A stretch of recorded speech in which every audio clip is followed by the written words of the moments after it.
Concretamente lo que ha hecho el Energas es disponer de que aquellos grupos de usuarios residenciales deberán abonar todos los consumos que hayan hecho del servicio de gas en todo este periodo, que no lo hayan efectivamente abonado o no se haya podido pagar, a través de 4 cuotas iguales y consecutivas. Vale destacar que estas 4 cuotas iguales consecutivas sobre estos 4 o 5 meses que no se hayan pagado no son retroactivos con aumento, sino que son efectivamente los que los usuarios hayan consumido, pero en relación al cuadro tarifario a marzo de este año.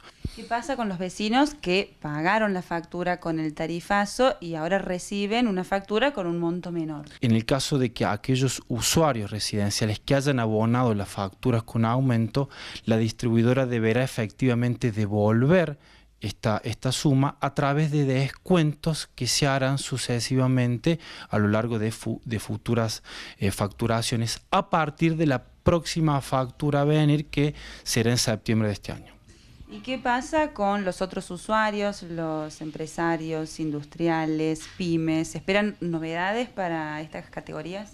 Expresamente el ente regulador dictó otra resolución y estableció que para este grupo, para este sector de usuarios, sí efectivamente deberán abonar los aumentos, pero hasta un tope del 500% del consumo que hayan realizado. Bien, respecto de lo que se viene, ¿cuál es el horizonte? ¿Qué se puede esperar a partir de las audiencias públicas que se van a llevar a cabo a mediados de septiembre?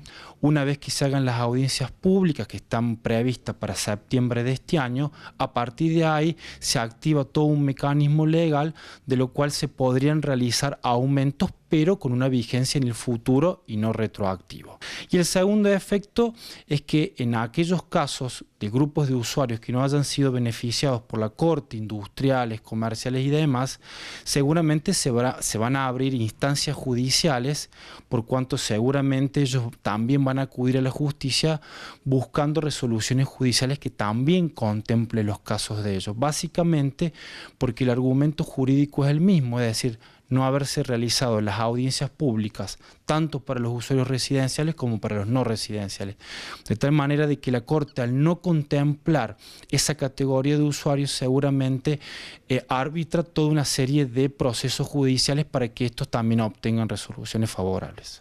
Bien, con el fallo que tenemos hasta acá, ¿cuál es la situación de los vecinos que estaban beneficiados por una tarifa social? ¿Hay novedades para ellos? Y la tarifa social sigue vigente para todos aquellos que hayan iniciado los trámites y que efectivamente la obtengan.